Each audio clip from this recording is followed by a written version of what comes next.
boy Ignis, and we're back at it again with another Fallout 4 video. So this time we're taking a step into the past and looking at the Charlestown Condo. If you have forgotten, this beautiful place was the site of my first Fallout video. I'm not particularly proud of that video. I'm proud of the build that featured in it, but yeah, I'm not overly proud with it. So, yeah. So, I'm recording this fresh off the back of a Fallout 76 rant of sorts. So, depending on which I edit first, the 76 one might be up after this, but it'll probably be up before it, because I like to edit everything in proper chronological order. I can English today. So, as you can see, we're here in Charleston. Let me just quickly get to the map. Yep, we're right near Bunker Hill and the Constitution. Looking out at the water. And that's a texturing render error. Cigarette machine, trash can, bench, Nuka-Cola vending machine over there. Just the usual. Here we are. Let's head on in. We got Mistress of Mystery on my automatrons just standing here. We got the Nuka-Cola sandwich board, a trash can. A few new arrivals posters, which I've been meaning to change for nearly a year at this point. Some lighting, curtains blocking off the doors that are boarded up.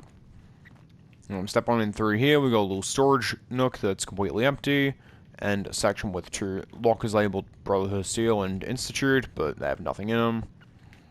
We just got a little pot plant in the corner. And here we've got the comic book section. So, for those of you who didn't watch the initial one, the bottom floor is a comic book shop, and the upper two floors are my apartment.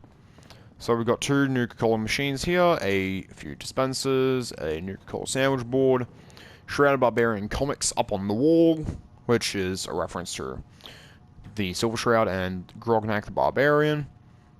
Then we've got here a little bit of a bench so you can sit, talk with like-minded people, have a drink of some nice cold refreshing Nuka-Cola. Can you tell it's really late when I'm recording this? And read comic books that you just purchased, all that stuff. And we got the cashier desk with the terminal, which is linked up to an electrician's nightmare. And we got a radio. And I'm not going to have that playing for the rest of the video because I don't want to get a copyright strike. And we got the T-51 Nuka-Cola poster, the Unstoppable Grognarok poster, the Minute Stop Time. So basically, Dio and the world.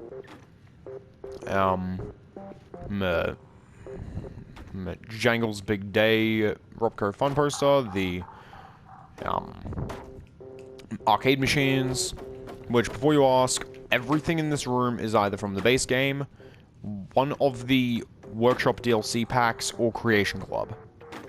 Just putting that out there for you guys because I received a few angry comments from this one guy back on the first video who reckoned I used heaps of mods, which is actual rubbish. So we got all the different posters for the arcade games up on the wall, and we got my collection of the books and magazines thus far. So we got the majority of Astoundingly Awesome Tales, most of Grognak, a couple of Guns and Bullets. We're missing one Hot Rodder. We got Live and Love, all kinds of different comics. We're still collecting them, but yeah, we'll get there in the end. So next we got a little bathroom section, which nope, I'm taking my light off. And we got the Bosom of Corsair Queen, Attack of the Fisherman, Kamikaze vs Manta Man, and Unstoppables vs the Capitalists. Little sink there, just the usual. And a little curtain for privacy. So, yeah, and the terminal's nothing special, it's just terminal. And I can shove a holotape into and be done with it. So, let's have a look here in the stairwell. Up here we got the Railroad, Minutemen, Institute, Brotherhood, and Old World flags, as well as then a closed door. What could be back here? Yeah, if you guys watched the 76 rant video, you'll remember this room, because this happens to be where I recorded that. Well, the majority of it anyway. So we got the we got an empty power arm station there. We got some power arm paints and mods. The antique Nuka-Cola fridge. Some T-45 parts. The Minutemen T-45 armor. It's a combination of B parts and then the E torso. T-51 parts all in there. With the T-51B railroad suit. T-60 lead plating for, of course, my T-60D BOS paladin armor, because this is my railroad character. XO1 parts with just a generic XO1 Mark II suit. No paint job here, because I didn't side with the Institute. That's the only way to get a faction paint job for that, without mods and hacking. And then rated power armor there, with then that suit. We got the cabinet that is empty, my chemistry station, an armor workbench, weapon rack long, and some sturdy combat armor. I haven't got the full set yet, and 2 makeshift batteries, as well as then the workshop and a couple lamps. We've also got my decontamination arch, so I can clear myself of rads, and the little scotch and whiskey and booze corner, where you just chill with the boys and get absolutely hammered. And we got the Radstag heads up on the wall, because why have 1 deer head when you can have 2? And of course we got like beer, rum, Gwinnett ale, some cigars, Nuka-Cola, whiskey, all the good stuff. And a few glasses. And then upstairs a little bit more, we got the Quantum, and a few Nuka-Cola and Nuka-World posters, and Nuka-Cherry as well. And we got an open door, because I couldn't be stuff shutting that. And then we've got the apartment proper. So we'll sort of work our way around. We've got my little study area here. We've got our Mylurk claw there. A railroad flag, because I have a Geiger counter. It's in the shop currently. And there's also one on my wrist, as you can see. I'll circle it or put an indicator or something pointing to it if you can't, or I automatically make out what it is. We've got microscope, surgical tray, synth component, nuclear material, telephone, a lantern, which is totally not symbolizing that thing. Dirty ashtray, a lighter, and a preserved cigarette pack, because evidence be evidence. We work with Valentine occasionally. We got a typewriter, some technical documents, a glass pitcher, a silver locket, an empty whiskey bottle, Mr. Handy model drinking glass, a Voltec lunchbox, the Mr. Gutsy model late edition newspaper, crystal liquor decanter, and my silver pocket watch. And coming on up here, we've got the bedroom, an empty display rack for bobbleheads, because all of those are in the vault. The mid-century chair, because I like me armchairs. I mean, just look at this beautiful room from the armchair. You gotta admit, it's pretty good. And, got a map of Boston, as it was in 1880, I believe. And yeah, we've got then 2 armor racks, nothing on them, some wall sconces to light the place up, and we'll head upstairs.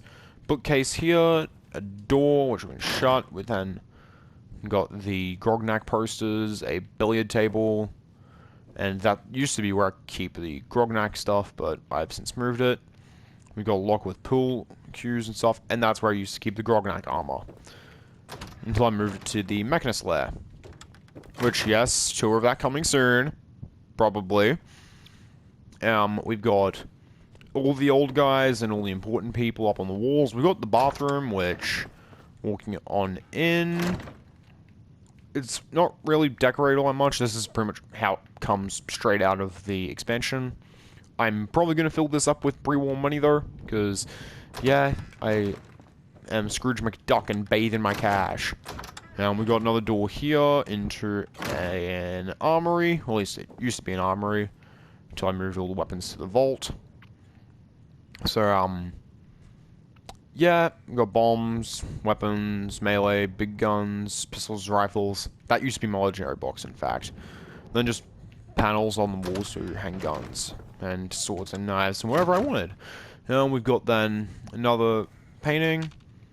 We've got the linen closet, which happens also to be full of boxes, guns, and stuff. Well, it used to be. Then we've got another old dude, and we've got just a vacant storage room. I'm thinking I might put a power armor suit in here, but I'm still deciding. We've got Todd Howard. If any of you get that reference, drop a like or drop a comment, either or.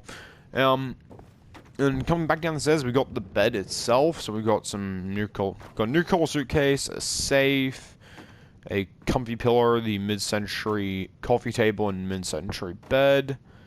A suitcase labeled armor, and the hamper. Deathclaw head mounted on my wall, and a pre-war flag. Then in here we've got the pantry. Well, a pantry of sorts, and a cooking stove, because where else was I going to put it? And don't say in the kitchen. We'll get into that in a sec. We got a pack of totally not Pringles, because I'll take a potato chip and eat it.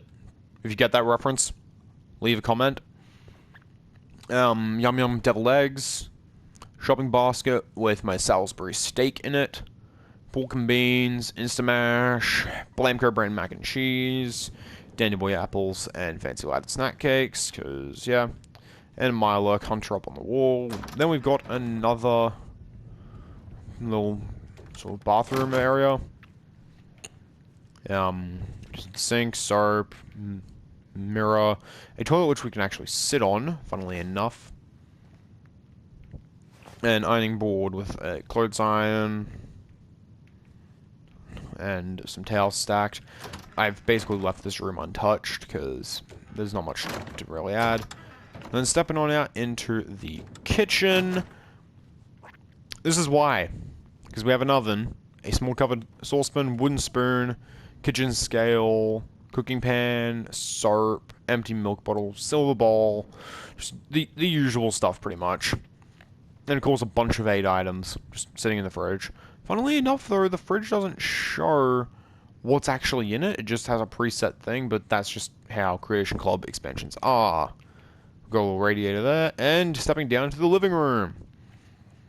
So, we've got the couches, and the rug still, we've got the TV, which, yes, it turns on, showing my favorite program ever.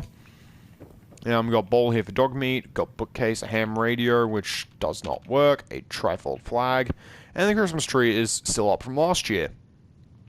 So yeah, it's probably just going to stay up because with how my character is, his real home is the vault. This is his home away from home, his holiday house, if you will.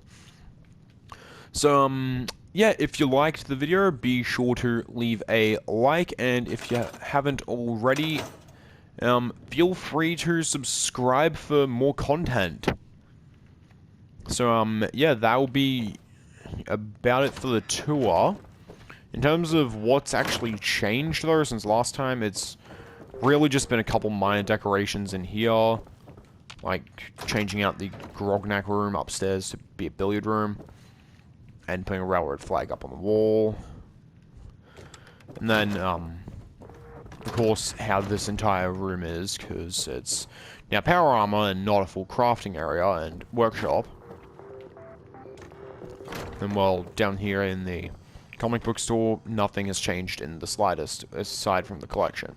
So, yeah, that's about it for the content today, guys. It's been your boy Ignis, and I'll see you again next